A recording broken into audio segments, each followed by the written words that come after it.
What was it about that one simple act of kindness from Brother John on Christmas Eve that inspired you to write the essay? Well, first of all, what inspired me to write the essay was the essay contest itself.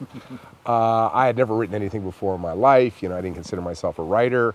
I didn't even set out to write that, even when I began to think that I had to be hounded into writing anything at all. And then when I did start writing something, I didn't start with the Brother John essay. It was some friend of mine, spiritual friend of mine. He just said, I told him I was struggling. He says, hey, why don't you write up that story you tell all the time about Brother John under the umbrella? And that's actually how the essay came about.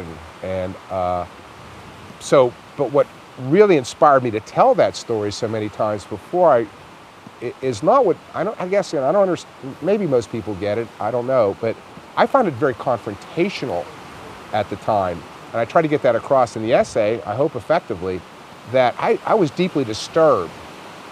And this is what makes the monastery and the monastic experience to me so intense, because these monks act as a witness to your own inadequacies. They're a mirror. They're living the way you're supposed to live, that everybody should be living.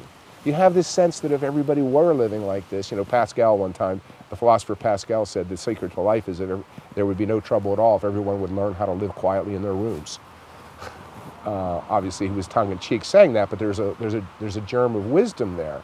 To the extent these guys are living quietly in their rooms, living in cooperation, living from kindness, not coveting, not constantly thinking about themselves.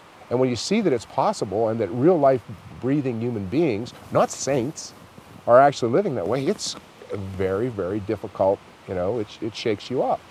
And when I came out that door on Christmas Eve and it was 40 degrees outside and it's raining and a kind of an icy rain, and the rest of the monastery is enjoying some Brother Boniface's baking and some apple cider and some good cheer, which is once a year or twice a year they get a little party like that. And everybody's inside cozy doing that and hugging, and I start back to my room and there's Brother John standing outside in the rain under an umbrella, and I ask him why he's there, and he says, I'm here in case anybody needs to walk back to forgot their umbrella, which is exactly what I had done. I'd forgotten to bring my umbrella.